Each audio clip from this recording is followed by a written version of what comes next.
नमस्ते बच्चों, स्वागत है आपका कार्डियोलॉजी में। मैं Jani and I am here for to help you for cracking the NORCET exam and various nursing competitive exam. अब हम पढ़ेंगे कार्डिक पैथोलॉजी, और कार्डिक पैथोलॉजी में सबसे पहला पैथोलॉजी है हमारा hypertension. That is the most important pathology in the cardiovascular system in the world wide. Most of population suffering from the hypertension. हमें हाइपरटेंशन के बारे में पता होना चाहिए। नॉर्मल ब्लड प्रेशर क्या होता है, हाइपरटेंशन हो जाता है तो उसको कौन सी कैटेगरी में रखते हैं, कॉम्प्लिकेशंस ऑफ द हाइपरटेंशन क्या है, इस हाइपरटेंशन को हम कैसे मैनेजमेंट कर सकते हैं, कैसे डायग्नोसिस करेंगे, और मेरे नॉर्सेट के एग्जाम में क्या क्वेश्चन पूछते हैं। एक और दो क्वेश्चन हाइपरटेंशन में से हर बार नॉर्सेट के एग्जाम में क्वेश्चन पूछते हैं। चलो हम उन सबको डिस्कस करेंगे। हाइपरटेंशन हम डिटेल में पढ़ेंगे। बने रहिए मेरे साथ में जब तक हमारा हाइपरटेंशन कंप्लीट ना हो जाए। कंप्लीट नहीं, हमें समझ में नहीं आ जाए तब तक।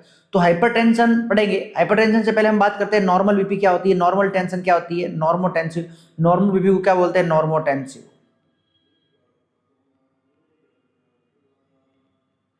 बीपी बढ़ जाती है उसको हाइपरटेंशन, बीपी कम हो जाती है उसको हाइपोटेंशन बोलते हैं। यस या नो? चलो बढ़िया। तो नॉर्मल बीपी कितना होता है हमारा? तो नॉर्मल बीपी होता है 120 to 80 mm ऑफ एचजी। 120 से लेकर के 80 mm। 120 क्या है? तो बेटा 120 जो है वो है सिस्टोलिक ब्लड प्रेशर, और 80 जो है वो है diastolic blood pressure. Systolic blood pressure कब? जब वेंट्रिकल सिस्टोल होता है, जब वेंट्रिकल कॉन्ट्रैक्शन करता है उस टाइम जो आर्टरी के अंदर प्रेशर होता है उसको बोलते हैं सिस्टोलिक ब्लड प्रेशर। जब डायस्टोल हो रहा है, जब वेंट्रिकल रिलैक्स हो रहा है, उस टाइम आर्टरी के अंदर जो प्रेशर होता है उस प्रेशर को बोलते हैं हम डायस्टोलिक ब्लड प्रेशर। देखो ये हमारा हार्ट है जी। ये हमने शुरू से इतने फिजियोलॉजी और एनाटॉमी हार्ट के बारे में पढ़ा था। आपको पता होगा हार्ट से लेफ्ट वेंट्रिकल से हमारा एओर्टा निकलता है, ये सियानो। जब ये वेंट्रिकल क्या हो रहा है, सिस्टोल हो रहा है। जब ये वेंट्रिकल क्या हो रहा है, सिस्टोल, उस समय यहाँ ब्लड आ रहा है। इस ब्लड के द्वारा इस आर्टरी की वॉल पर पड़ने वाले प्रेशर को हम क्या बोलते हैं, ब्लड प्रेशर। तो सिस्टोल के टाइम में जब वेंट्रिकल कॉन्ट्रैक्शन हो रहा है, सिस्टोल हो रहा है, उस समय होता है, उसको बोलते हैं सिस्टोलिक टाइम में कितना ब्लड प्रेशर था। और जब ये वेंट्रिकल रिलैक्स हो रहे हैं, डायस्टोल हो रहे हैं, उस समय कितना प्रेशर था। तो जब ये डायस्टोल होता है तब कितना प्रेशर होता है, उसको बोलते हैं डायस्टोलिक ब्लड प्रेशर। क्या बोलते हैं उसको हम, डायस्टोलिक ब्लड प्रेशर।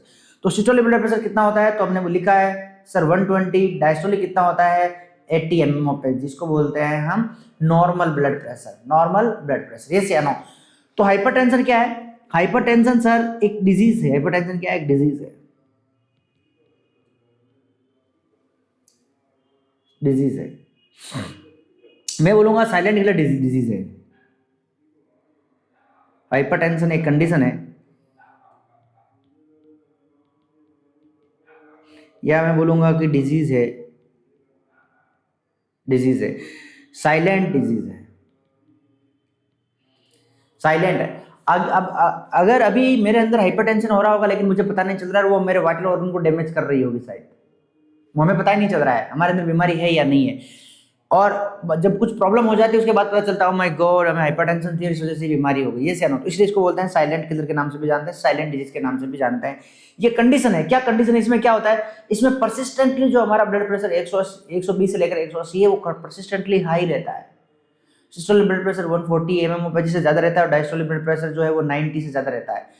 परसिस्टेंटली रह रहा है पिछले 3-4 हफ्ते से, 2-3 महीने से, 6-7 महीने से रह रहा है, तब उस कंडीशन को हम क्या बोलते हैं, हाइपरटेंशन बोलते हैं। ये सियानो, तो व्हाट इज द हाइपरटेंशन? तो हाइपरटेंशन इज द कंडीशन, ये कंडीशन है इन विच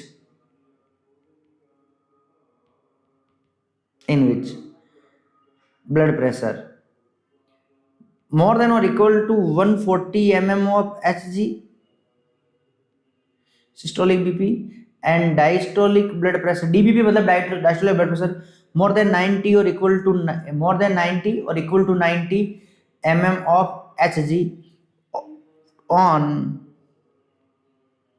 2 or more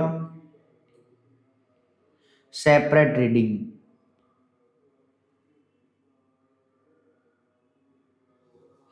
देखो सिस्टोलिक ब्लड प्रेशर तो क्या रहेगा, 140 mm ऑफ एच से ज्यादा, और डायस्टोलिक ब्लड प्रेशर कितना रहेगा, 90 mm ऑफ एच से ज्यादा। कब? एक बार में मैं गया और मेरा आपने चेक किया, एक 140 आ गया, तो आप उसको नहीं बोल सकते कि आपको ब्लड प्रेशर है। 2 बार चेक कराओ, 3 बार चेक कराओ, घर पे बैठ करके चेक करो, डायग्नोसिस करें। हो सकता है कि मैं बीपी हॉस्पिटल में जाऊं और वहां के नर्सिंग ऑफिसर और डॉक्टर को देख करके मेरे अंदर ब्लड प्रेशर बढ़ जाता होगा, टेंशन हो जाती होगी, स्ट्रेस हो जाता होगा, यस या नो। तो ब्लड प्रेशर हम कब बोलेंगे, 2-3 बार हम रीडिंग लेंगे और 2-3 बार परसिस्टेंटली कंटिन्यूसली रीडिंग लेने के बाद अगर ये तन देखने को मिलता है, सिस्टोलिक बीपी मोर देन 140 और डायस्टोलिक बीपी 90 mm से ज्यादा, उस प्रकार की कंडीशन को हम बोलते हैं ब्लड प्रेशर। बोलो यस या no. Risk factor of the hypertension की अगर बात करें, हाइपरटेंशन के रिस्क फैक्टर क्या है?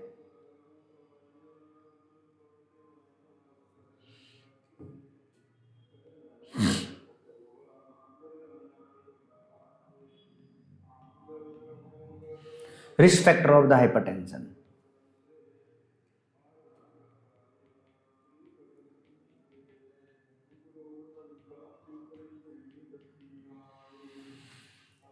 हाइपरटेंशन के क्या रिस्क फैक्टर? रिस्क फैक्टर दो प्रकार के होते हैं। कुछ रिस्क फैक्टर होते हैं जिनको हम मॉडिफाई नहीं कर सकते हैं, कुछ रिस्क फैक्टर ऐसे होते हैं जिनको मॉडिफाइड कर सकते हैं। नॉन मॉडिफाइबल रिस्क फैक्टर ऐसे होते हैं, जैसे मेरी एज है, एज के साथ साथ में ब्लड प्रेशर बढ़ेगा क्योंकि आर्टरी की इलास्टिसिटी है वो कम हो रही है, आर्टरी जो है वो फ्रेजाइल हो रही है, आर्टरी जो है वो हार्ड हो रही है, यस या नो, तो ब्लड प्रेशर बढ़ेगा।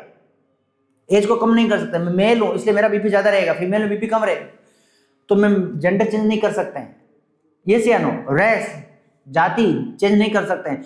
तो कुछ ऐसे फैक्टर जिनको हम चेंज नहीं कर सकते हैं, लेकिन कुछ ऐसे फैक्टर होते हैं जो मॉडिफाइबल है जिसको हम चेंज कर सकते हैं। जैसे मेरा बीपी मेरी ओबेसिटी की वजह से बढ़ा है, स्ट्रेस की वजह से बढ़ा है, हाइपरलिपिडीमिया की वजह से बढ़ा है, स्मोकिंग की वजह से बढ़ा है, यस या नो, ओवरवेट की वजह से बढ़ा है, कोर्टिसोल लेने से बढ़ा है, एंजाइटी से बढ़ा है, टेंशन से बढ़ा है। तो क्या इन रिस्क फैक्टर को हम मॉडिफाइड कर सकते हैं, लाइफ स्टाइल को मॉडिफाई कर सकते हैं? यस।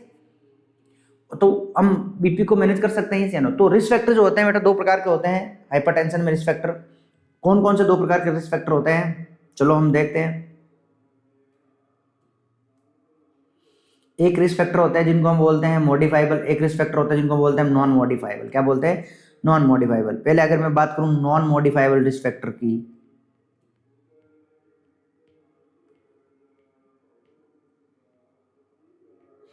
नॉन मॉडिफाइबल और मॉडिफाइबल,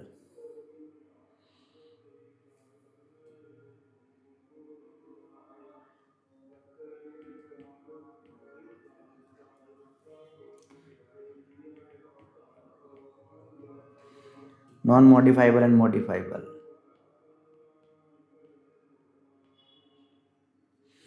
तो कौन कौन से ऐसे रिस्क फैक्टर है जो नॉन मॉडिफाइबल है और कौन कौन से ऐसे रिस्क फैक्टर है जो मॉडिफाइबल है, ये आप मुझे बताओगे। तो सर आप बोल रहे हो सर सबसे पहले जो नॉन मॉडिफाइबल जिसको हम चेंज नहीं कर सकते हैं, क्या होता है, इनको क्या बोलते हैं, ये कौन सा फैक्टर है? These can not be change,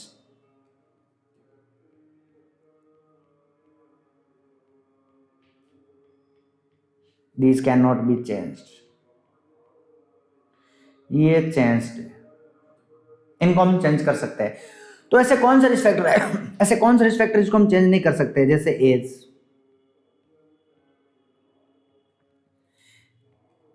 BP बढ़ जाता है विथ एज, जैसे जैसे मेरा एज बढ़ेगा वैसे वैसे ब्लड प्रेशर बढ़ेगा। क्यों सर? जैसे जैसे एज बढ़ेगा तो क्या होगा, पहले हम नॉन मॉडिफाइबल के बारे में बात करेंगे, फिर हम मॉडिफाइबल रिस्क फैक्टर के बारे में बात करेंगे।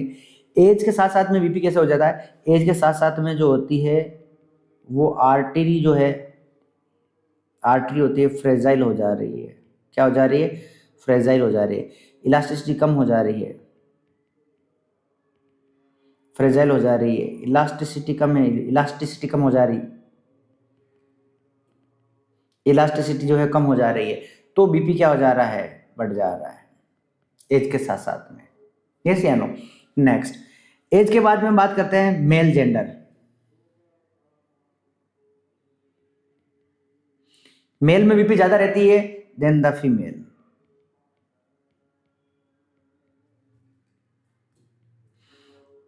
फैमिली हिस्ट्री, फैमिली हिस्ट्री को चेंज कर सकते हैं क्या? नहीं कर सकते हैं। जेनेटिक को चेंज कर सकते हैं क्या? नहीं कर सकते हैं। Race,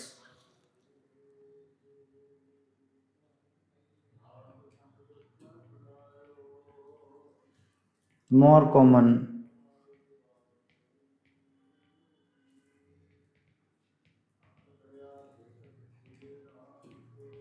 Africans and Asians. हम रेस को चेंज कर सकते हैं क्या? नहीं कर सकते हैं सर। फिर हेरिडिटी को चेंज कर सकते हैं सर? नहीं कर सकते हैं। तो ये हमारे जो फैक्टर है that is the non modifiable risk factor है। आप मुझे बताओ क्या इन फैक्टर में से कोई एक फैक्टर आप चेंज कर सकते हो? कि सर नहीं कर सकते हैं। क्या इनके साथ साथ में अगर मेरी फैमिली हिस्ट्री की वजह से या मेरी जेनेटिक प्रॉब्लम की वजह से मेरे अंदर हाइपरटेंशन है तो क्या मेरे जेनेटिक ठीक करके बीपी को कंट्रोल कर सकते हैं? नहीं कर सकते। मैं रेस अफ्रीकन हूँ, एशियन हूँ, तो मुझे आप अंटार्कटिका का बना सकते हो कि यूरोप को बना सकते हो क्या? बना करके मेरी बीपी को कंट्रोल कर सकते हो? नहीं कर सकते। तो ये कुछ चेक थे जो जिनको हम बोलते हैं सर ये हमारे एज हो गया, जिसमें मोस्ट कॉमन एज मेल में ज़्यादा होती है फीमेल से। फैमिली हिस्ट्री जेनेटिक को हम चेंज नहीं कर सकते हैं, रेस को हम चेंज नहीं कर सकते हैं, हेरिडिटरी को हम चेंज नहीं कर सकते हैं। ये हमारा नॉन मॉडिफाइबल रिस्क फैक्टर है। अब अगर हम बात करें सर मॉडिफाइबल रिस्क फैक्टर के बारे में बताओ, ऐसे कौन से जिसको हम चेंज कर सकते हैं? अरे भाई लाइफ स्टाइल को, स्मोकिंग ले रहे तो छोड़ सकते हैं, अल्कोहल ले रहे तो छोड़ सकते हैं, हाइपरलिपिडीमिया हो गया तो उसको हम कंट्रोल कर सकते हैं, ओबेसिटी हो गया तो उसको हम कंट्रोल कर सकते हैं। अगला दूसरा जो हमारा रिस्क फैक्टर है that is the modifiable risk factor. कौन सा रिस्क फैक्टर है? मॉडिफाइबल।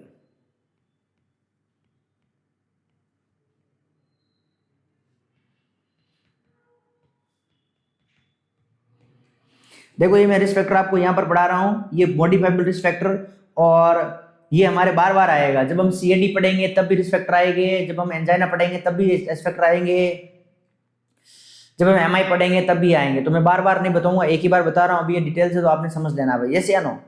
तो कि बार बार हमें टाइम खराब नहीं करना, already we have a no time, हमें इसी साल लॉन्च सेट में लगना है। ये कि है यस या नो? बार बार एक ही चीज को पढ़ेंगे क्या? चलो मॉडिफाइबल रिस्क फैक्टर मतलब इसको हम इसको चेंजेबल है, चेंजेबल चेंजेबल रिस्क फैक्टर जिनको हम चेंज कर सकते हैं। तो ऐसे कौन से रिस्क फैक्टर जिसको हम चेंज कर सकते हैं, इनको चेंज करके कंट्रोल कर सकते हैं? Changeable risk factor, change risk factor and control the BP. Blood pressure को हम कंट्रोल कर सकते हैं, यस या नो?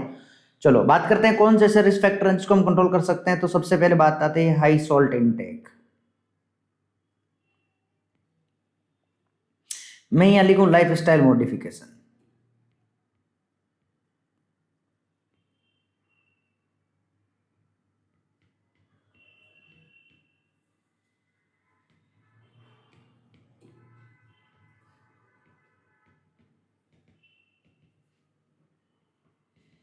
Life style modification. भाई नमक ज़्यादा खा रहा हूँ, मैं उसको चेंज कर सकता हूँ ना, वो मेरी लाइफ में है कि मुझे नमक ज़्यादा खाना है, मैं चेंज कर सकता हूँ, लाइफ स्टाइल मॉडिफिकेशन है। एक्सरसाइज नहीं कर रहा हूँ, एक्सरसाइज करना शुरू कर जाऊँगा, लाइफ स्टाइल मॉडिफिकेशन है। बाहर का खाना खा रहा हूँ, घर का खाना खाना हूँ, लाइफ स्टाइल मॉडिफिकेशन है। हाइपर हाई लिपिड वाले खाना खा रहा हूँ और फाइबर वाले खाना खाऊंगा, फ्रूट खाऊंगा, सैलेड खाऊंगा, तो ये लाइफ स्टाइल मॉडिफिकेशन है। इसके अंदर क्या क्या क्या क्या पढ़ेंगे हम लाइफ स्टाइल मॉडिफिकेशन के अंदर, कौन कौन से आएंगे? सबसे पहले हाई इनटेक,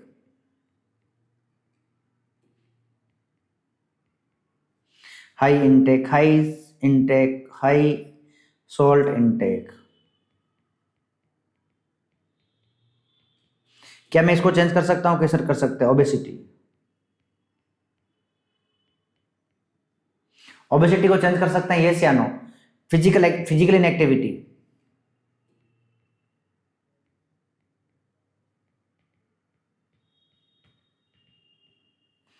फिजिकल एक्टिविटी नहीं कर रहा, मैं फिजिकल इनएक्टिव हूं, तो मैं फिजिकल एक्टिविटी कर सकता हूं, एक्टिविटी करूंगा तो बीपी कम हो जाएगा, कंट्रोल हो जाएगा, यस या no? Yes.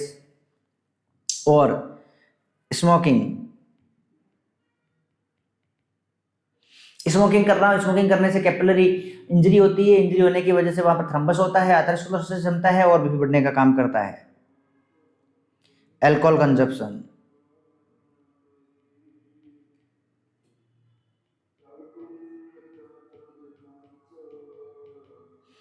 Alcohol consumption.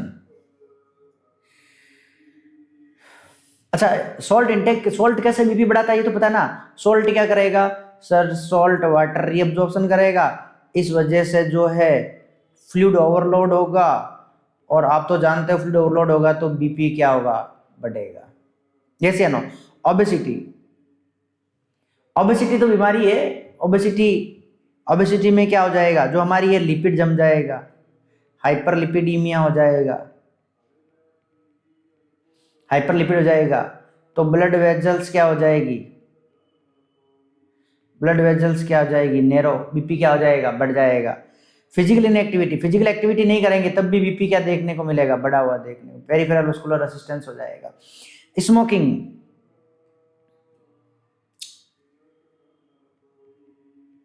Artery injury होगा,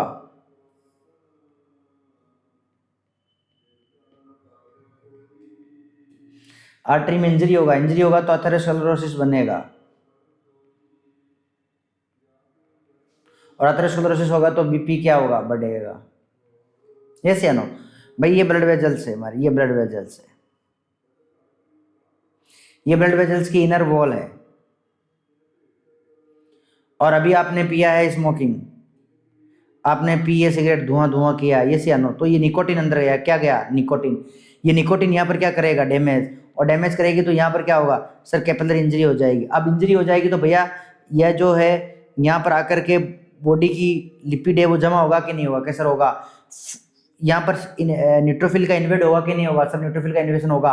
और उसके बाद में जब न्यूट्रोफिल का इन्वेड होगा तो आप मुझे बताओ यहाँ पर प्लेटलेट आ जाएगी, ये सी नो, क्या आ जाएगी, और प्लेटलेट आ जाएगी तो अरे यार क्लोटिंग फैक्टर भी तो आएंगे, या क्लोटिंग फैक्टर भी आएंगे, ये सी नो, और फिर इसके ऊपर से वापस क्या हो जाएगी, इसके ऊपर क्या जम जाएगा, ये क्या हो जाएगी यहाँ पर, इसके ऊपर वापस इनर लेयर बना लेगी, तो ये क्या बन गया, अथेरोस्क्लेरोसिस। क्या बन गया, अथेरोस्क्लेरोसिस। अब आप मुझे बताओ इसकी आगे वाली ब्लड वेजल्स है, ये आगे वाली ब्लड वेजल्स है, यहाँ ब्लड प्रेशर ज्यादा होगा कि कम, क्यों, आगे यहाँ पर क्या हो गया, ऑब्स्ट्रक्शन हो गया, तो यहाँ ब्लड प्रेशर क्या रहेगा, ज्यादा। तो स्मोकिंग से इस प्रकार बीपी देखने को मिलता है, ये से no. Alcohol consumption, alcohol consumption किस प्रकार से रोल प्ले करता है बीपी बढ़ाने के लिए और कोरोनरी आर्टरी डिजीज करने के लिए। तो जब हम एल्कोहल यूज करते हैं तो एल्कोहल का मेटाबॉलिज्म कहाँ होता है सर, एल्कोहल का मेटाबॉलिज्म हमारे लिवर में होता है, ये से नो। और एल्कोहल ज्यादा कंजप्शन करने की वजह से लिवर क्या हो जाएगा सर, डैमेज हो जाएगा। अरे लिवर डैमेज हो जाएगा तो जो भी हम लिपिड खाते हैं, जो भी हम फैट खाते हैं, जो भी अनसेचुरेटेड फैट हम खाते हैं, ये फैट का मेटाबॉलिज्म कौन करता है, किस इन फैट का मेटाबॉलिज्म तो लिवर करता है, लेकिन लिवर क्या हो गया खराब, तो इनका मेटाबॉलिज्म नहीं होगा, और इनका मेटाबॉलिज्म नहीं होगा तो इनका लेवल क्या होगा, जब ज्यादा होगा। ये से नो, हमारे अंदर, हमारे ब्लड के अंदर एक होमोसिस्टीन नाम का एमाइनो एसिड होता है, होमोसिस्टीन लेवल होता है, नॉर्मल 5 से 15 देखने को मिलता है, यस या नो, माइक्रो मिनीमोल पर लीटर 5 से 15 होता है। इस होमोसिस्टीन, ये होमोसिस्टीन क्या करता है, जब ये होमोसिस्टीन का लेवल इंक्रीज हो जाता है तो ये हमारे सीएडी करवाता है, मतलब आर्ट्रियल डिजीज करवाता है। क्या करवाता है, आर्ट्रियल डिजीज करवाता है, यस या नो। तो होमोसिस्टीन को लेवल बढ़ने कौन नहीं दे रहा है सर, लिवर बढ़ने नहीं दे रहा है। अब तो लिवर ही काम नहीं कर रहा, लिवर काम नहीं करना है तो होमोसिस्टीन का लेवल क्या हो जाएगा, ज्यादा हो जाएगा, हाइपर होमोसिस्टीनीमिया हो जाएगा। क्या हो जाएगा, हाइपर होमोसिस्टीनीमिया।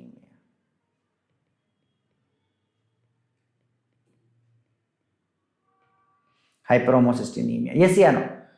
तो हाइपर होमोसिस्टीनीमिया भी हमारे करता है, क्या करता है, ये भी हमारा मॉडिफाइबल रिस्क फैक्टर है, हम लिवर को ठीक कर सकते हैं। अच्छा, होमोसिस्टीन को मेटाबॉलिज्म करने के लिए, होमोसिस्टीन को मेटाबॉलिज करने के लिए किसकी जरूरत होती है,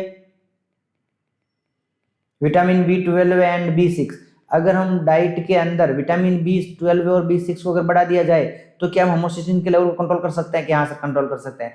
इसलिए आपने ऐसा सुना होगा कि एक एप्पल जो है हमारे को डॉक्टर से बचाने का काम करती है। ये एक एप्पल खाओ, एक एप्पल हार्ट के लिए हेल्दी रहती है, हार्ट की बीमारी को बचाती है। वो कैसे बचाती है, एप्पल के अंदर बहुत सारे ट्रेस एलिमेंट होते हैं जिसमें विटामिन B12 भी होता है, विटामिन B6 भी होता है। ये क्या करते हैं, होमोसिस्टीन के लेवल को मैनेज करने का काम करते हैं। और जब हमारे ब्लड के अंदर विटामिन B12 और विटामिन B6 की डिफिशियंसी हो जाएगी तो किसका लेवल बढ़ जाएगा, होमोसिस्टीन का लेवल बढ़ जाएगा, हाइपर होमोसिस्टीनीमिया हो जाएगा। और हाइपर होमोसिस्टीनीमिया क्या कोज करेगा सर, ये कार्डियोवास्कुलर डिसऑर्डर कोज करेगा, जिसमें हाइपरटेंशन देखने को मिलेगा, सीएडी देखने को मिलेगा, हाइपर होमोसिस्टीनीमिया, यस या नो। और मॉडिफाइबल रिस्क फैक्टर क्या है, स्ट्रेस की वजह से हो सकता है सर, ये स्ट्रेस की वजह से हो सकता है। स्ट्रेस की वजह से क्या होगा, सिंपैथेटिक एक्टिवेशन होगा,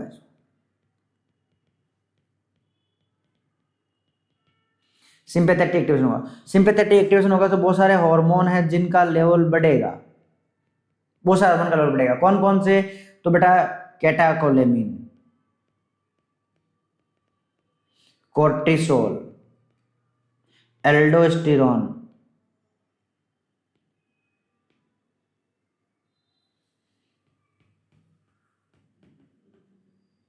एल्डोस्टेरोन। इन सब का लेवल क्या होगा, इंक्रीज होगा, और इंक्रीज होकर के ये क्या बढ़ाएंगे, बीपी बढ़ाएंगे। इसलिए स्ट्रेस नहीं लेना, कॉर्टिसोल नहीं लेना। आप जानते हो कॉर्टिसोल हार्मोन प्रॉब्लम क्रिएट करता है cortisol. High fat and diet, next बात करूँ मैं डाइट को मॉडिफिकेशन कर सकते हैं कि हाँ कर सकते हैं। जैसे अगर कोई पेशेंट हाई लिपिड ले रहा है, हाई लिपिड डाइट आ रहा हो, हाई फैटी खा रहा हो, हाई फैट डाइट खा रहा हो, या जंक फूड खा रहा हो, जोमेटो से मंगवा लिया, स्विगी से मंगवा लिया, ब्लिंकिट कर दिया, ये सी नो, पता नहीं कौन से ऑयल में बनी हुई, कितना उसके अंदर लिपिड है, कौन सा फैट है उसके अंदर, कौन सा फैट नहीं है, ये सी नो। तो ये वाले जो कोच कर सकता है, हम डाइट को भी मॉडिफिकेशन कर सकते हैं, डाइट मॉडिफिकेशन करके भी चेंज कर सकते हैं। डायबिटीज मेलाइटस, क्या डायबिटीज मेलाइटस इसको मॉडिफाइबल कर सकते हैं? यस। डायबिटीज मेलाइटस में क्या होता है सर, इंसुलिन की कमी हो जाती है, इंसुलिन कम हो जाता है। इंसुलिन कम हो जाता है तो क्या हो जाता है sir, fat and protein and carb का मेटाबॉलिज्म नहीं होता। क्या नहीं होता, मेटाबॉलिज्म नहीं होता। मेटाबॉलिज्म नहीं होता है तो क्या होता है सर, हाइपरलिपिडीमिया हो जाता है। क्या हो जाता है, हाइपरलिपिडीमिया, यस या नो। और हाइपरलिपिडीमिया की वजह से क्या हो जाएगा सर, हाइपरलिपिडीमिया की वजह से एथेरोस्क्लेरोसिस हो जाएगा, और एथेरोस्क्लेरोसिस हो जाएगा तो बीपी क्या हो जाएगी, बढ़ जाएगी। अभी मैंने आपको बताया एथेरोस्क्लेरोसिस, मान लो कि बेटा ये हमारी ब्लड वेजल्स है, और इस ब्लड वेजल्स के अंदर यहाँ पर एथेरोस्क्लेरोसिस जम गया है, ये यहाँ पर एथेरोस्क्लेरोसिस हो गया है। आप मुझे बताओ यहाँ पर पीछे जो ब्लड आ रहा है, जो ब्लड आ रहा था, ये प्रेशर अब यहाँ पर ज्यादा कोच करेगा कि कम, क्योंकि अब यहाँ पर जगह क्या रहेगी, कम, तो यहाँ पर ब्लड प्रेशर क्या हो जाएगा, बढ़ जाएगा। देखो एक बार एथेरोस्क्लेरोसिस हो जाने के बाद में बहुत फ्रीक्वेंट है, अगर मान लो कि एक फर्स्ट एथेरोस्क्लेरोसिस होने के लिए 40 साल लगे, तो अगला एथेरोस्क्लेरोसिस होने के लिए 1 साल ही लगेगा, शायद 6 महीने लगे। क्यों? अब देखो आप देखो इस ब्लड वेजल को थोड़ा लंबा कर देते हैं, अब यहाँ एथेरोस्क्लेरोसिस हुआ, इस वजह से यहाँ पीछे ब्लड प्रेशर बढ़ा, ब्लड प्रेशर बढ़ा मतलब यहाँ पर इंजरी हुई, इस वॉल की इंजरी हुई, इस वॉल की इंजरी हुई, तो यहाँ पर आपको पता है न्यूट्रोफिल इन्वेट हो जाएगी, है ना, फोमी से ला करके बन जाएगी, और फोमी से ला करके डिपोजिट हो जाएगी, प्लेटलेट आ जाएगा, प्लेटलेट का एग्रीगेशन हो जाएगा, फिर ऊपर से ये वापस ये लेयर बन जाएगी, तो यहाँ पर भी बन जाएगा। अब आप मुझे बताओ यहाँ पर जल्दी बन गया, अब पीछे 2 बन गए, तो पीछे यहाँ ब्लड प्रेशर और ज्यादा हो गया, ये से आना प्रेशर और ज्यादा हो गया, तो यहाँ और ज्यादा इंजरी होगी, और ज्यादा इंजरी होगी तो यहाँ और ज्यादा बन जाएगा। तो फर्स्ट बार एथेरोस्क्लेरोसिस बनने में टाइम लगता है भाई, दूसरी बार बनने में ज्यादा टाइम नहीं लगेगा, इसलिए हमने पहले से प्रिवेंशन करके रखना। एथेरोस्क्लेरोसिस बनी ना, स्मोकिंग नहीं करना है, स्ट्रेस नहीं लेना, अल्कोहल नहीं लेना, डायबिटीज को कंट्रोल करके रखना है। तो डायबिटीज को भी हम क्या बोल सकते हैं, ये भी हमारा मॉडिफाइबल रिस्क फैक्टर है, यस या नो। डिसलिपिडीमिया, या मैं हाइपरलिपिडीमिया बोलूं, डिसलिपिडीमिया क्यों, हाइपरलिपिडीमिया,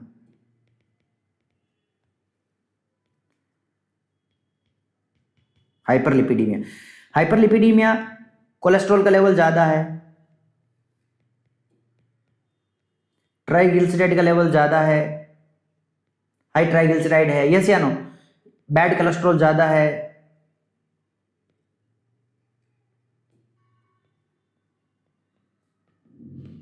बैड कोलेस्ट्रॉल बढ़ा हुआ है। और आप तो जानते हो लिपिड बन जाएगा, लिपिड क्या हो जाता है, डिपोजिशन, कहां पर, वॉल ऑफ ब्लड वेजल्स, कहां पर जमा हो जाएगा, वॉल ऑफ ब्लड वेजल्स, और वॉल ऑफ ब्लड वेजल्स जमा हो जाएगा, क्या बनाएगा, एथेरोस्क्लेरोसिस, क्या बनेगा, एथेरोस्क्लेरोसिस। और आपको बहुत अच्छे से पता चल गया है कि सर एथेरोस्क्लेरोसिस में बीपी क्या होगी, ज्यादा होगी, इसलिए हाइपरलिपिडीमिया इसको भी हम कंट्रोल कर सकते हैं। हाँ कैसे कर सकते हैं सर, एंटी लिपिड लेकर के, एंटी लिपिड लो, यस या नो, लो लिपिड डाइट लो, एक्सरसाइज करो, यस या नो। इन सब चीजों से हम लिपिड को भी मैनेज हम कर सकते हैं, तो ये मॉडिफाइबल रिस्क फैक्टर है, यस या नो। नेक्स्ट वन करते हैं पुअर स्लीप।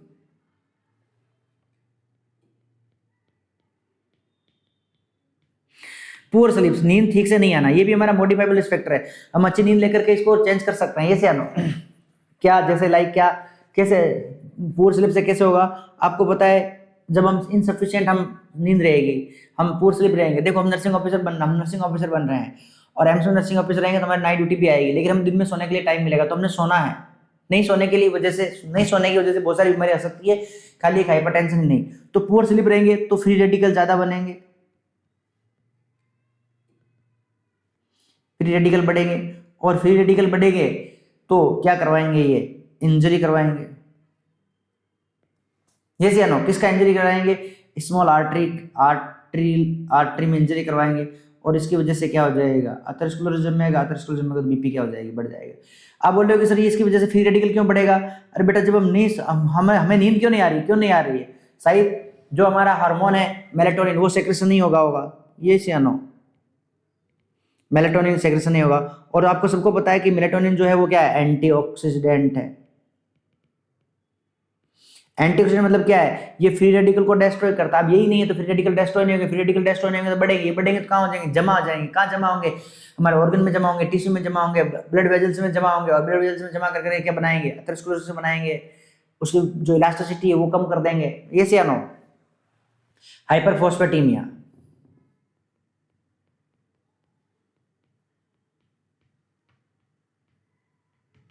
हाइपरफॉस्फेटीमिया हाइपरफॉस्फेटीमिया से भी कोरोनरी आर्टरी डिजीज हो जाती है, हाइपरटेंशन हो जाता है। देखो मैं अभी फिर बता रहा हूँ, मैं आपको यहाँ पर रिस्क फैक्टर जो है नॉन मॉडिफाइबल रिस्क फैक्टर इतना ज्यादा अच्छा डिटेल्स इसलिए बता रहा हूँ क्योंकि सीएडी में भी आएगा तो मैं सीएडी में नहीं पढ़ूंगा, मैं बोलूंगा कि हमने हाइपरटेंशन में पढ़ा है, इसलिए आप यहाँ पर अच्छे से पढ़ लो। जैसे आना, मैं वहां सिर्फ नाम लिखूंगा, नाम भी नहीं लिखे क्योंकि हमने ऑलरेडी यहाँ पर लिख चुके हैं। तो हाइपरफॉस्फेटीमिया क्या करेगा? जब फॉस्फोरस का लेवल ज्यादा हो जाएगा, हाई फॉस्फोरस,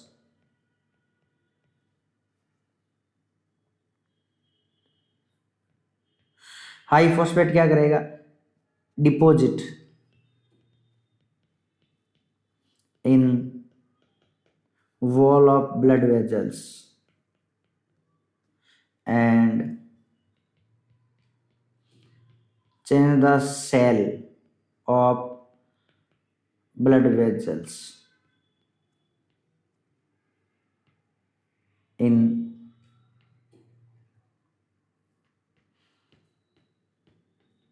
हार्ड और सॉलिड सेल बना देगा, ऑस्टियोक्लास्ट सेल बना देगा। यस या नो? तो हाइपरफॉस्फेटीमिया की वजह से, और हम सबसे ज्यादा नजरअंदाज करने वाला कौन सा है? हमारा हाइपरफॉस्फेटीमिया हम नजरअंदाज कर देते हैं। तो हाइपरफॉस्फेटीमिया है, इसकी वजह से भी क्या हो जाती है? इसकी वजह से भी डिक्रीज हो जाती है elasticity, decrease elasticity of blood vessels. क्यों? क्योंकि ये क्या कर देते हैं? Harden of the artery wall.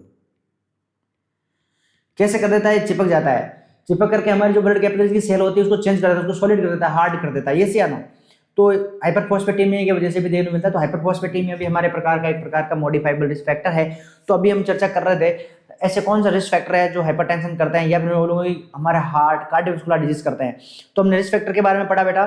तो रिस्क फैक्टर हमने पढ़ा था कि दो प्रकार के होते हैं, एक हमने बोला था कि नॉन मॉडिफाइबल रिस्क फैक्टर होता है और एक मॉडिफाइबल रिस्क फैक्टर होता है। नॉन मॉडिफाइबल रिस्क फैक्टर के बारे में हमने पढ़ा था कि ये ऐसा रिस्क फैक्टर होते हैं जिसको हम चेंज नहीं कर सकते हैं, जिसके अंदर क्या आ जाएगा? एज आ जाएगा, सेक्स आ जाएगा, रेस आ जाएगा, हेरिडिटी आ जाएगा, फैमिली हिस्ट्री आ जाएगा, जेनेटिक्स आ जाएगा, इसको हम चेंज नहीं कर सकते। यस, लेकिन कुछ फैक्टर ऐसे आते हैं जो मॉडिफाइबल रिस्क फैक्टर हैं जिनको हम चेंज कर सकते हैं, बीपी को कंट्रोल कर सकते हैं या ब्लड प्रेशर नहीं बढ़ने दे सकते हैं। जैसे क्या? तो हमने बोला लाइफस्टाइल मॉडिफिकेशन। लाइफस्टाइल मॉडिफिकेशन के अंदर क्या? लाइफस्टाइल मॉडिफिकेशन के अंदर हाई सॉल्ट इंटेक, अगर मैं खाने में ज्यादा नमक खा रहा हूं तो 100% ब्लड प्रेशर बढ़ेगा। ओबेसिटी है, फिजिकल इनएक्टिविटी है, स्मोकिंग है, अल्कोहल कंजप्शन है, यस या नो? हाइपर होमोसिस्टिनीमिया लेवल बढ़ा हुआ है, स्ट्रेस की वजह से देखने को मिल सकता है। तो स्ट्रेस की वजह से हो सकता है। कैसे हो सकता है? ये मैंने आपको सारा बताया। स्ट्रेस की वजह से हो सकता है, डाइट की वजह से हो सकता है, डायबिटीज की वजह से हो सकता है, यस या नो? और हाइपरलिपिडीमिया की वजह से देखने को मिल सकता है, पुअर स्लीप की वजह से देखने को मिल सकता है, हाइपरफॉस्फेटीमिया की वजह से हो सकता है। लेकिन हम इन सबको कंट्रोल कर सकते हैं क्या? फॉस्फेट बढ़ रहा है उसको कंट्रोल कर सकते हैं, यस। पुअर स्लीप को अच्छी नींद ले सकते हैं, यस या नो? उसको मैनेज कर सकते हैं। तो ये वाली जो चीजें थी, इन वाली चीजों को हम कंट्रोल कर सकते हैं, यस या नो? तो that is the modifiable risk factor, non modifiable risk factor. अब हम बात करते हैं cause of the hypertension and classification of the hypertension. देखो, कुछ हाइपरटेंशन के कोज होते हैं, कुछ हाइपरटेंशन होते हैं जो कोज नहीं होता। जैसे अगर मैं बात करूं कि कुछ हाइपरटेंशन है, high blood pressure, high BP without cause, इसको बोलते हैं प्राइमरी हाइपरटेंशन। प्राइमरी हाइपरटेंशन, ये इसी को बोलते हैं essential hypertension. That is the most common essential hypertension. इसी को बोलते हैं मोस्ट कॉमन हाइपरटेंशन। इसको क्या बोलते हैं? Most common type hypertension. 90 से 95% जो हाइपरटेंशन के पेशेंट है वो ये वाले पेशेंट है। कौन से वाले पेशेंट है?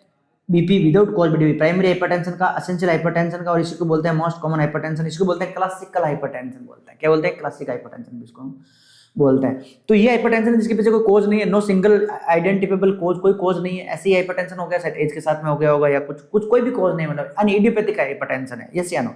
तो इसमें क्या है, कोई सिंगल कोज नहीं है, no single cause, no single identifiable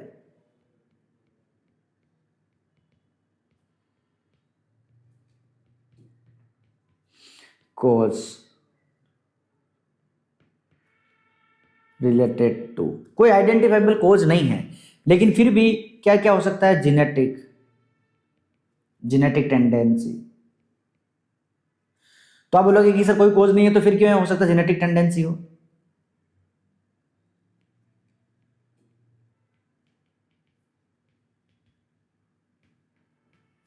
genetic tendency और लाइफ स्टाइल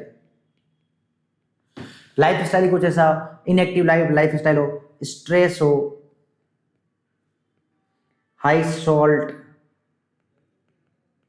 डाइट हो, ओबेसिटी हो,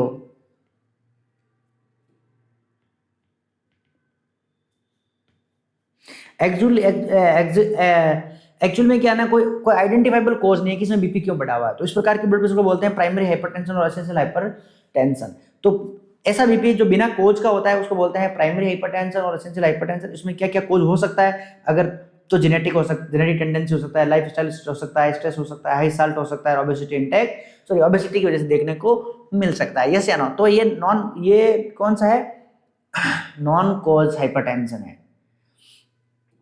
इसको प्राइमरी हाइपरटेंशन बोलते हैं, इसको एसेंशियल हाइपरटेंशन बोलते हैं। That is the most common type of hypertension है। अगर हाइपरटेंशन के 100 मरीज होंगे तो 100 में से 90 से 95% कैसे होंगे, इस वाले हाइपरटेंशन के देखने को मिलेंगे। अगला जो हाइपरटेंशन है that is the secondary hypertension.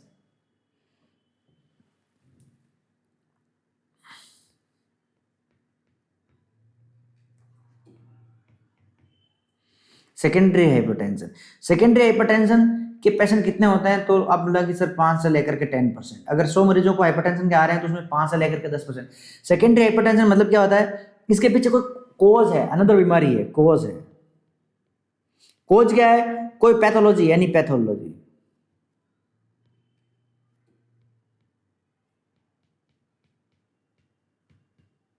कोई पैथोलॉजी लाइक हो सकता है पेशेंट को किडनी की डिजीज हो। अगर किडनी की प्रॉब्लम है तो वाटर बाहर नहीं जाएगा, सोडियम बाहर नहीं जाएगा, बॉडी में एक्यूमुलेशन रहेगा तो बीपी बढ़ाएगा। लिवर की बीमारी हो, लिवर काम नहीं कर रहा है, तो होमोसिस्टिन का लेवल बढ़ेगा, तो हाइपर होमोसिस्टिन की वजह से हाइपरटेंशन बढ़ेगा, ये या नो।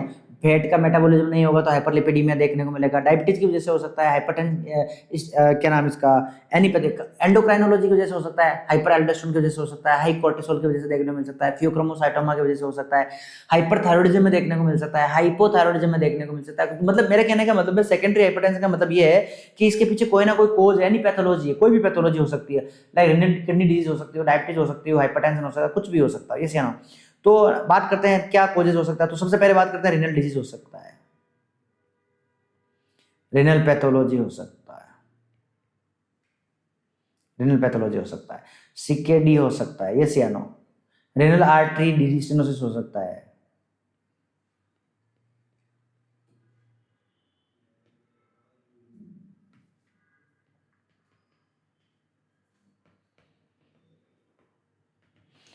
रिनल आर्टरी स्टेनोसिस हो सकता है, सीकेडी हो सकता है, एआरएफ हो सकता है, यस या नो।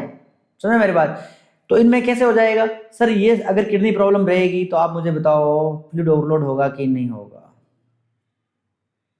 अगर किडनी बीमारी रहेगी, अगर प्रॉब्लम रहेगी तो फ्लूइड ओवरलोड होगा कि नहीं होगा? कैसे होगा? फ्लूइड ओवरलोड होगा तो आप मुझे बताओ कार्डियक आउटपुट इंक्रीज होगा कि नहीं होगा?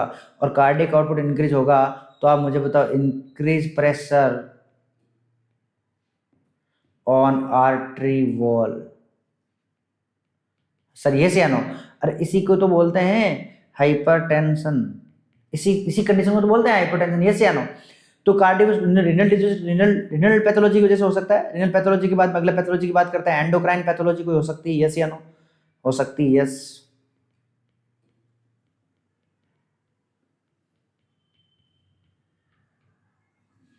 एंडोक्राइन पैथोलॉजी, कोई एंडोक्राइन डिसऑर्डर है, कोर्टिसोल का लेवल ज्यादा है, एल्डोस्टेरोन का लेवल ज़्यादा है, यस या नो, एडीएच हार्मोन का लेवल ज़्यादा है, थायराइड हार्मोन का लेवल ज़्यादा है, उसकी वजह से हो सकता है कि नहीं हो सकता हाइपर। हम इसके अंदर कौन कौन सी बात करें, अगर हम बात करते हैं हाइपर एल्डोस्टेरोन,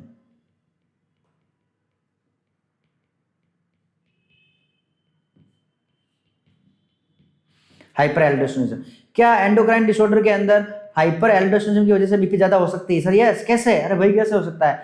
अरे बाबा कि सर आप बोल रहे हो कि सर एल्डोस्टेरोन का लेवल जब बढ़ेगा तो आप मुझे बताओ वाटर रीअब्जॉर्प्शन ज्यादा होगा कि हाँ, सोडियम का रीअब्जॉर्प्शन ज्यादा होगा कि हाँ, यस या नो कि हाँ होगा। तो वाटर रीअब्जॉर्प्शन और सोडियम का रीअब्जॉर्प्शन जब ज्यादा होगा तो आप मुझे बताओ अगेन हाइपरवोलीमिया होगा कि नहीं होगा? हाइपरवोलीमिया होगा तो फ्लूइड ओवरलोड होगा कि नहीं होगा? कैसे होगा? तो फ्लूइड ओवरलोड होगा, इसी को तो बोलते हैं बीपी बढ़ जाना, यस या नो? तो इसकी वजह से भी देखने को मिलेगा किस तरह? हाँ, देखने को मिलेगा। अच्छा जी, अगेन बात करते हैं और किस वजह से देखने को मिलेगा हाइपर एल्डोस्टेरोन के बाद में, अगर मैं बताऊं आपको ADH hormone, high ADH hormone anti diuretic hormone है, ये यूरेसिस नहीं होने देगा। ये यूरेसिस नहीं होगा तो वाटर का रीअब्जॉर्प्शन ज्यादा होगा, कहां से? कि नेफ्रॉन से। वाटर का रीअब्जॉर्प्शन ज्यादा होगा, अगेन क्या होगा? हाइपरवोलीमिया देखने को मिलेगा। यहाँ पर हाइपरवोलीमिया के साथ साथ में सोडियम का रीअब्जॉर्प्शन होगा, लेकिन एडीएच हार्मोन बढ़ेगा तो ओनली किसका होगा रीअब्जॉर्प्शन? होगा वाटर का। वाटर इंटॉक्सिकेशन हो जाएगा, बहुत ज्यादा फ्लूइड ओवरलोड हो जाएगा, हार्ट में ज्यादा प्रेशर पड़ेगा, हार्ट ज्यादा पंप करेगा तो कार्डियक आउटपुट ज्यादा होगा, कार्डियक आउटपुट ज्यादा होगा तो ब्लड प्रेशर ज्यादा होगा। Yes yes, definitely. Next, next Cushing syndrome.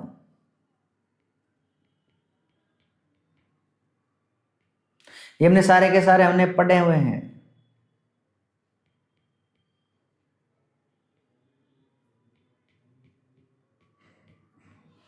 Cushing syndrome, Cushing syndrome में क्या होगा? स्पेशली कोर्टिसोल का लेवल क्या होगा? ज्यादा, लेकिन कोर्टिसोल के साथ साथ में एल्डोस्टेरोन का भी क्या ले जाएगा? ज्यादा हो जाएगा। और आप तो जानते हो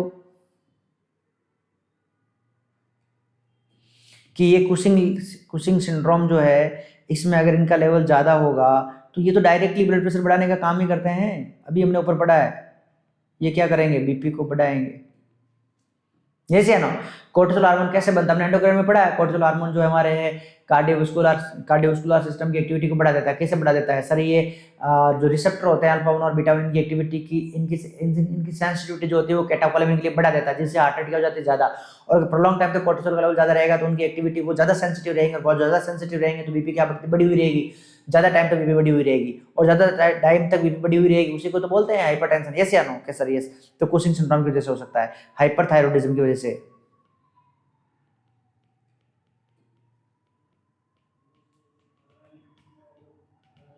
हाइपरथायरॉयडिज्म, हाइपरथायरॉयडिज्म में क्या रहेगा? स्पेशली कौन सा बीपी बढ़ जाएगा? सिस्टोलिक बीपी बढ़ जाएगा। सर क्यों बढ़ जाएगा इसके अंदर सिस्टोलिक बीपी? तो T3 हार्मोन और T4 हार्मोन होते हैं, ये क्या करते हैं? कार्डियोवास्कुलर सिस्टम की एक्टिविटी बढ़ा देते हैं। एक्टिविटी क्या कर देते हैं? इंक्रीज कर देते हैं। कैसे कर देते हैं? तो increase sensitivity of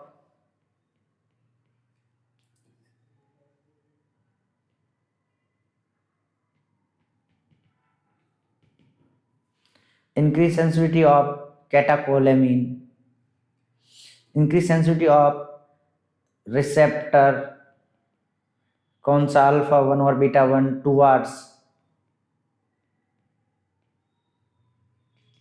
the catecholamine.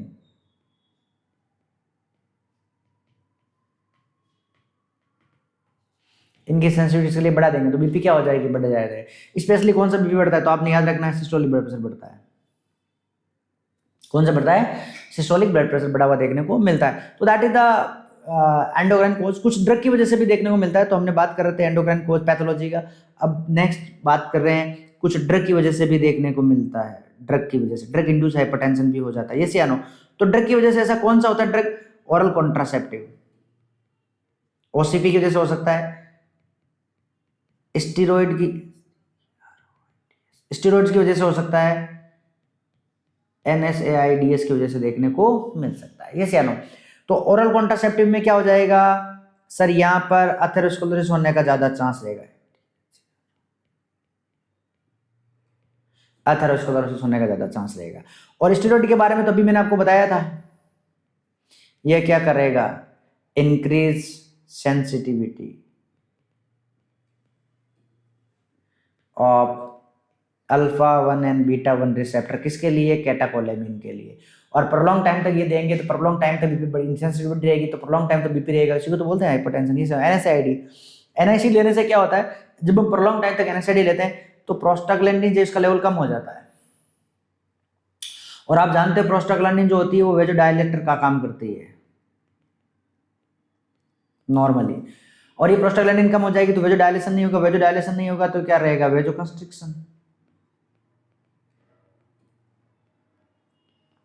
और वेजोकंस्ट्रिक्शन रहेगा तो बीपी क्या हो जाएगी, ज्यादा हो जाएगी। दैट इज द एनएसआईडी की वजह से होता है, स्टेरॉइड की वजह से देखने को मिलता है। नेक्स्ट है प्रेगनेंसी की वजह से, pregnancy induce hypertension.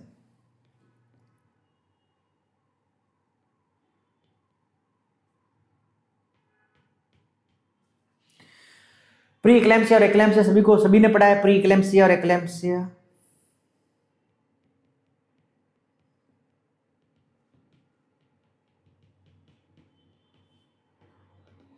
Pre eclampsia और इक्लेम्सिया प्रेगनेंसी में देखने को मिलता है, यस या नो के सर, यस। नेक्स्ट और क्या है, स्लीप।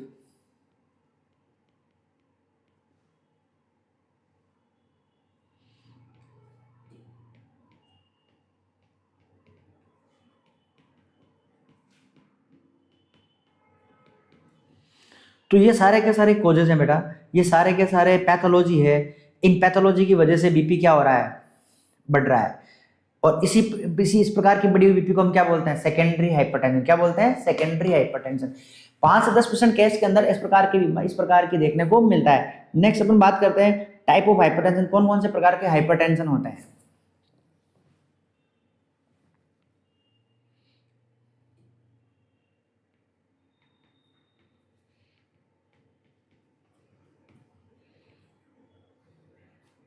टाइप ऑफ हाइपरटेंशन, तो हाइपरटेंशन के टाइप अकॉर्डिंग टू कोज की बात करें, अकॉर्डिंग टू कोज तो भी हमने बात कर दी प्राइमरी और सेकेंडरी अकॉर्डिंग टू कोज। पहला बात करते हैं अकॉर्डिंग टू कोज। तो 2 प्रकार का, कौन कौन सा, तो प्राइमरी और सेकेंडरी हाइपरटेंशन और प्राइमरी हाइपरटेंशन। अभी हमने जो पढ़ रहे थे वो प्राइमरी और सेकेंडरी ही पढ़ रहे थे, कोज वाले और नॉन कोज वाला। जो कोज है वो सेकेंडरी, जिसके पीछे कोज नहीं है वो एसेंशियल हाइपरटेंशन है। प्राइमरी हाइपरटेंशन जिसको हम एसेंशियल हाइपरटेंशन के नाम से भी जानते हैं, ये मोस्ट कॉमन टाइप का हाइपरटेंशन भी है। ये 90 से लेकर के 95% केस में ये होता है, और 5 to 10% लोगों के अंदर इस प्रकार का हाइपरटेंशन देखने को मिलता है। तो अकॉर्डिंग टू कोज पहला प्राइमरी हाइपरटेंशन और सेकेंडरी हाइपरटेंशन। मोस्ट कॉमन ये होता है, लेस कॉमन ये देखने को मिलता है। इसके पीछे कोज होते हैं, प्राइमरी के पीछे कोई कोज नहीं होता है। अकॉर्डिंग टू बीपी लेवल के आधार पर अगला है according to BP level.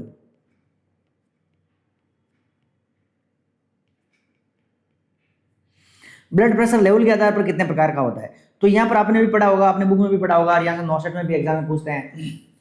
Normal hypertension, pre hypertension, stage first hypertension, stage second hypertension, ये या नो। तो ये हाइपरटेंशन की बात करेंगे यहाँ पर। तो यहाँ पर एक टेबल बनाएंगे हम स्टेज की, यहाँ पर इस साइड में लिखेंगे हम stage according to BP level के आधार पर स्टेज, सिस्टोलिक बीपी और डायस्टोलिक बीपी, इनके आधार पर हम बात करेंगे। स्टेज फर्स्ट मतलब नॉर्मल बीपी किसको बोलेंगे, तो ये तो सभी को पता है।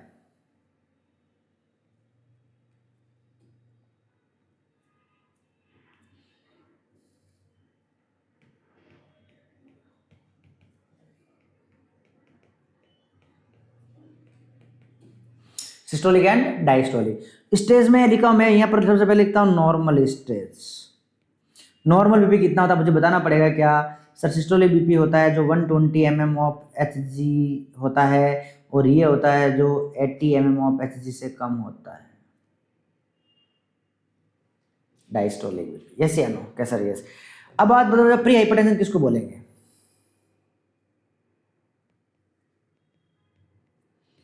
प्री हाइपरटेंशन किसको बोलेंगे, जब कितना बीपी हो जाएगा तो बोलेंगे कि ये प्री हाइपरटेंशन है, यस या नो। जैसे हमने पढ़ा प्री डायबिटिक है, नॉन डायबिटिक है, यस या नो। तो प्री हाइपरटेंशन हम कब बोलेंगे, जब ब्लड प्रेशर जो सिस्टोलिक बीपी है वो 120 से लेकर के 139 mm ऑफ Hg है और सिस्टोलिक बीपी जो है वो 80 से लेकर के 89 mm ऑफ Hg है। इस अवस्था को बोलेंगे हम प्री हाइपरटेंशन। तो स्टेज फर्स्ट किसको बोलेंगे? स्टेज फर्स्ट हाइपरटेंशन किसको बोलेंगे? तो स्टेज फर्स्ट हाइपरटेंशन बोलेंगे जब हमारा सिस्टोलिक बीपी है जो 140 से लेकर के 159 mm ऑफ Hg हो जाएगा और डायस्टोलिक बीपी जो है 90 से लेकर के 99 mm ऑफ Hg हो जाएगा। इसको बोलेंगे stage second hypertension. Stage second किसको बोलेंगे? Stage second hypertension. तो स्टेज सेकंड हाइपरटेंशन बोलेंगे जब हमारा सिस्टोलिक बीपी है मोर देन 160 और इक्वल टू 160 और डायस्टोलिक बीपी है मोर देन और equal to 100 mm of Hg। इसको बोलेंगे हम स्टेज सेकंड। अगर आपसे पूछ ले हाइपरटेंसिव क्राइसिस किसको बोलेंगे? Hypertensive crisis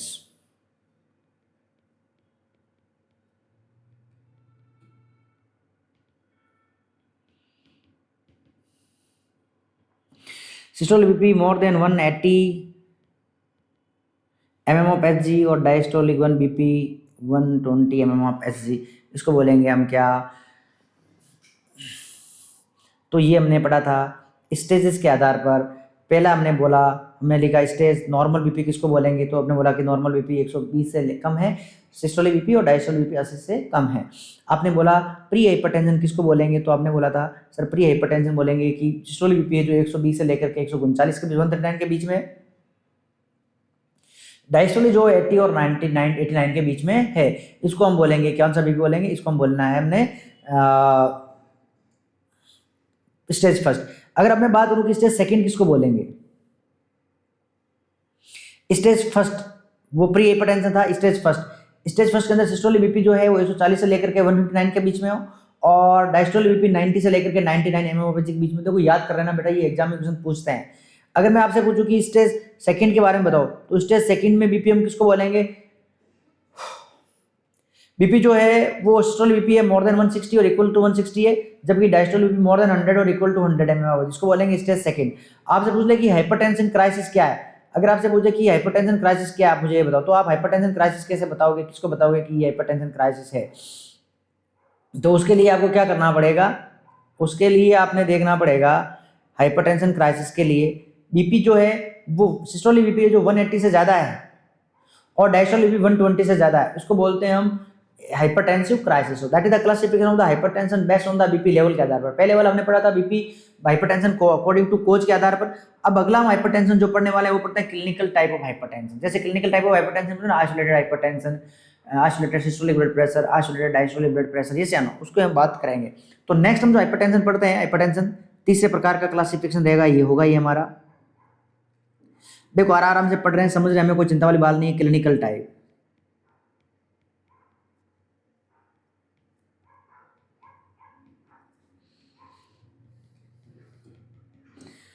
clinical type of hypertension. Clinical type of hypertension meaning क्या होता है कि सर कुछ हाइपरटेंशन होता है, जैसे आपने सुना होगा आइसोलेटेड हाइपरटेंशन, सिर्फ सिस्टोलिक भी बढ़ता है लेकिन डायस्टोलिक भी नहीं बढ़ता है।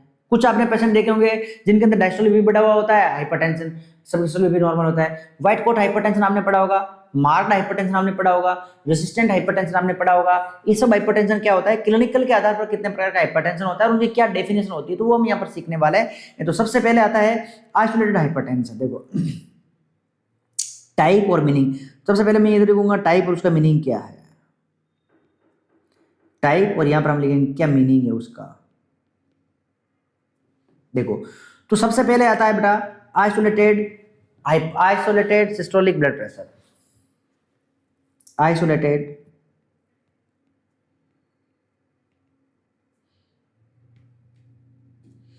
Systolic hypertension.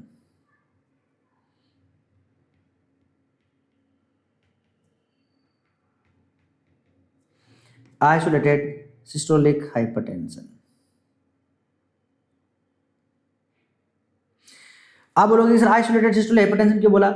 इसमें जो है वो सिस्टोलिक ब्लड प्रेशर है ना बेटा वो बढ़ेगा, जबकि डायस्टोलिक ब्लड प्रेशर है वो क्या रहने वाला है, नॉर्मल रहने वाला। वो क्या रहने वाला है, नॉर्मल रहने वाला है। नॉर्मल मतलब जो सिस्टोलिक ब्लड प्रेशर है वो यहाँ पर देखने को मिलेगा more than 140 mm of Hg, जबकि डायस्टोलिक ब्लड प्रेशर है वो आपको देखने को मिलेगा less than 90 mm of Hg से कम होगा।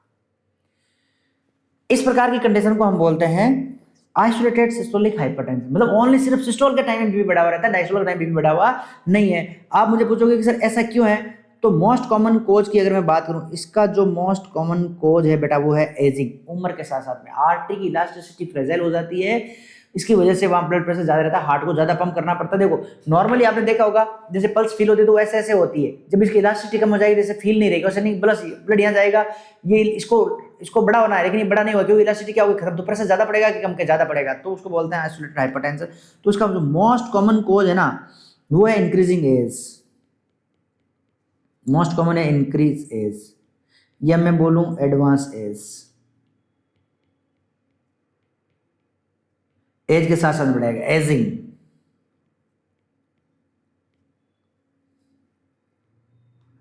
एजिंग सर ऐसा एजिंग में क्या हो जाएगा, तो आपको सभी को पता है due to arterial stiffness, atherosclerosis,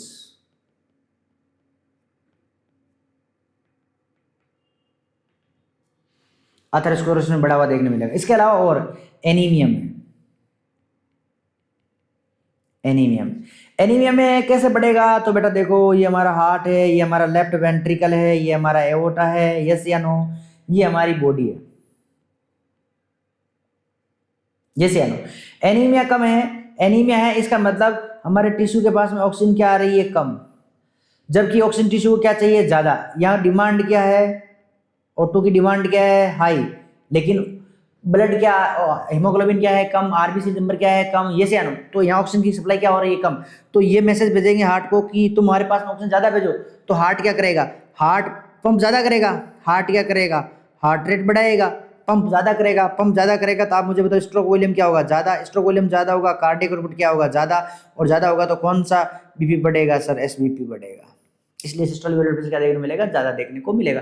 इसलिए एनीमिया के अंदर सिस्टोलिक हाइपरटेंशन देखने को मिलता है, पाल्पिटेशन देखने को मिलता है, टैकीकार्डिया देखने को मिलता है, क्योंकि ऑर्गन के पास में ज्यादा ऑक्सीजन पहुंचानी होती है। ऑक्सीजन कैरी करने वाला तो नहीं है, तो क्या अगर ऑक्सीजन कैरी करने वाला नहीं है तो हम उसको ज्यादा बार घुमा सकते हैं ना। चलो मान लो एक हीमोग्लोबिन का मॉलिक्यूल 4 ऑक्सीजन ले जाता है लेकिन हीमोग्लोबिन कम है, तो हम जो कम है उसको ज्यादा बार घुमाएंगे, और ज्यादा बार घुमाने के लिए हार्ट को क्या करना पड़ेगा, ज्यादा काम करना पड़ेगा, इसलिए स्ट्रोक वॉल्यूम ज्यादा होगा, कार्डियक आउटपुट ज्यादा होगा, बीपी क्या होगी, ज्यादा। कौन सा बीपी, सिस्टोलिक ब्लड प्रेशर ज्यादा देखने को मिलेगा, यस या नो। इसके अलावा और किसके अंदर देखने मिलेगा, एरोटिक रिगर्जिटेशन के अंदर, एओर्टिक रिगर्जिटेशन,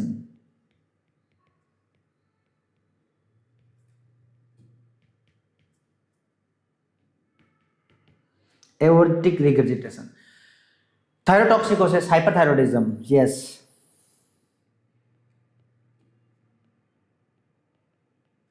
थायरोटॉक्सिकोसिस, हाइपरथायरॉयडिज्म के अंदर, प्रेगनेंसी के अंदर, yes pregnancy.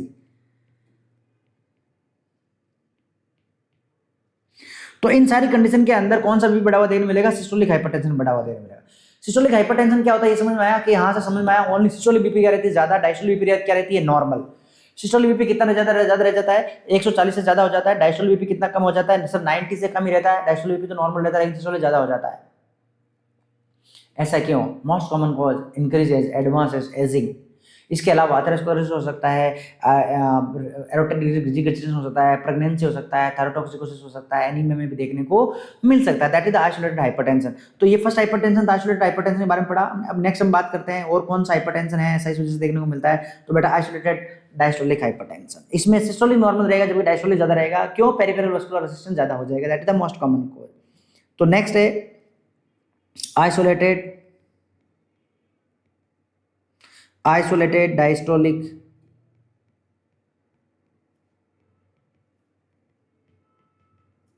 Hypertension. Isolated diastolic hypertension क्या होता है,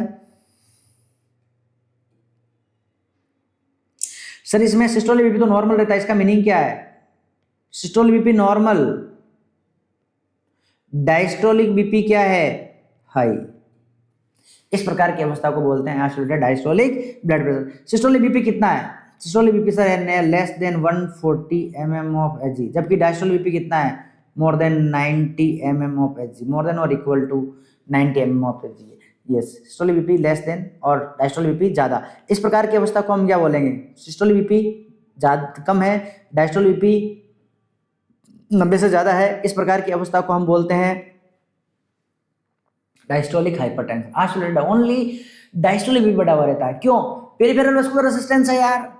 पेरिफेरल वास्कुलर, देखो समझो मेरी बात को, ये हमारा हार्ट है,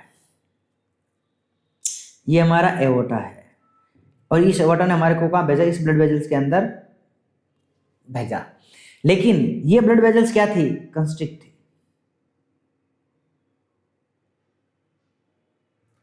पेरिफेरल वास्कुलर रेसिस्टेंस है, ये से नो।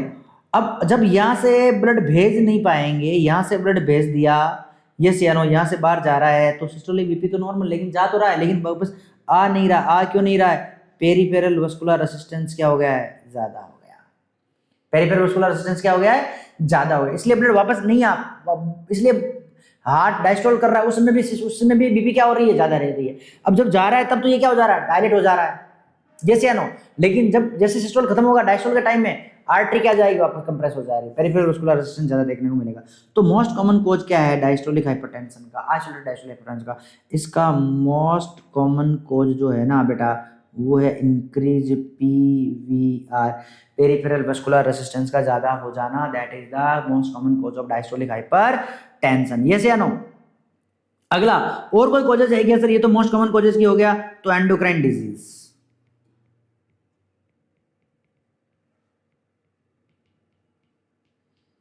एंडोक्राइन डिजीज कौन सी? फियोक्रोमोसाइटोमा।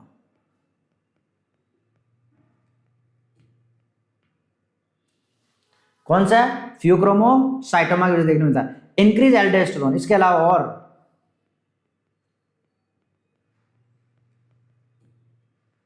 हाई एल्डोस्टेरोन का टाइम में भी बढ़ा हुआ देखने को मिलता है। ये सियानो एज में, यंग एज में ज्यादा देखने को मिलता है,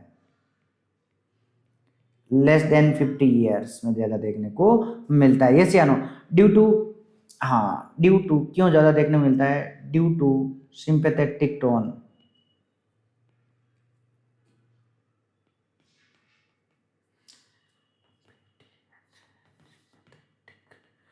सिंपैथेटिक टोन की वजह से देखने को मिलता है। इसके अलावा और स्मोकिंग,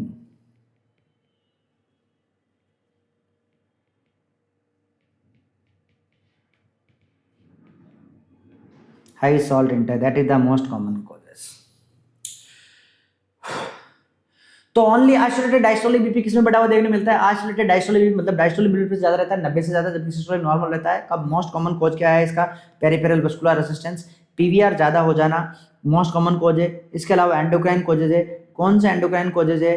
तो आप बोलोगे सर फियोक्रोमोसाइटोमा और हाई एल्डोस्टेरोन की वजह से देखने को मिलता है। यस या नो? इसके अलावा यंग एज में देखने को मिलता है, क्यों? ड्यू टू सिंपैथेटिक टोन की वजह से देखने को मिलता है। स्मोकिंग करने वालों में होता है, हाई सॉल्ट इंटेक करने वालों के अंदर डायस्टोलिक हाइपरटेंशन देखने को मिलता है। That is the hypertension, isolated diastolic hypertension. अगला बात करता हूं मैं white coat hypertension.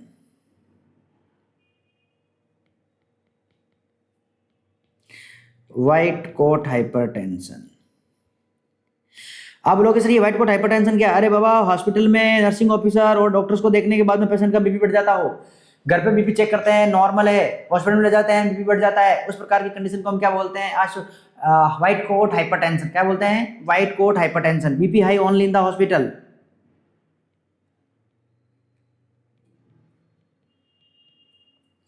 BP high only in hospital. Hospital में बीपी बढ़ जाना, इस प्रकार की अवस्था को हम क्या बोलते हैं? White coat hypertension. नेक्स्ट अगर हम बात करते हैं बीपी, और कौन सा बीपी है? तो मास्क्ड हाइपरटेंशन।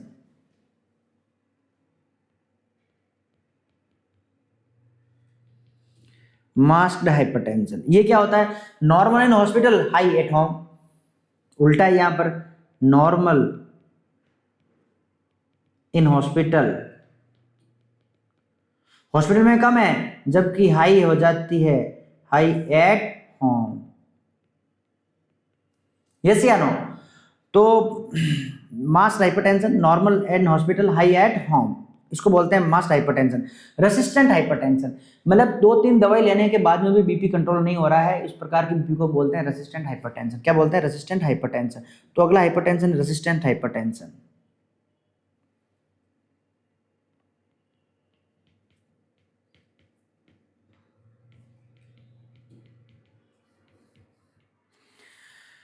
रेसिस्टेंट हाइपरटेंशन क्या है? Not control by the 3 drugs.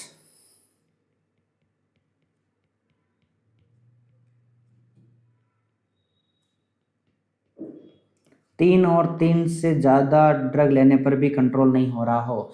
इसका मतलब कारण, इसका कोज क्या हो सकता है? जिस पेशेंट को भाई मान लो कि मुझे ब्लड प्रेशर था, मुझे डॉक्टर साहब ने बोला कि आपने ये गोली लेनी, मैं नहीं खा रहा गोली, नहीं खा रहा गोली, आज खत्म होगी तो ठीक है, नहीं कल खा लूंगा।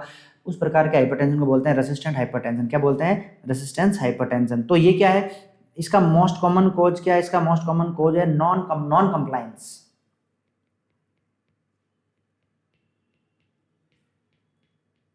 नॉन कंप्लायंस मतलब जो पेशेंट है, patient not taking medication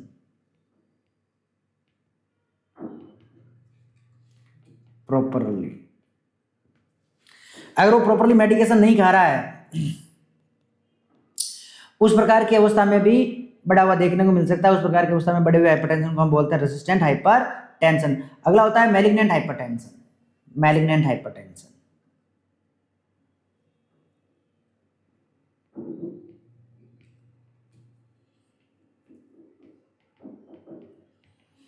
malignant hypertension ये क्या है?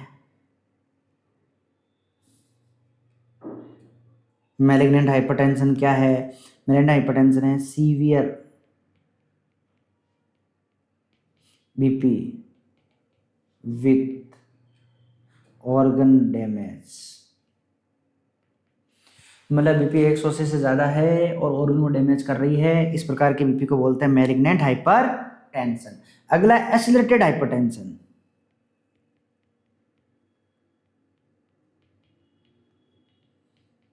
Acylated hypertension, rapid rise in BP.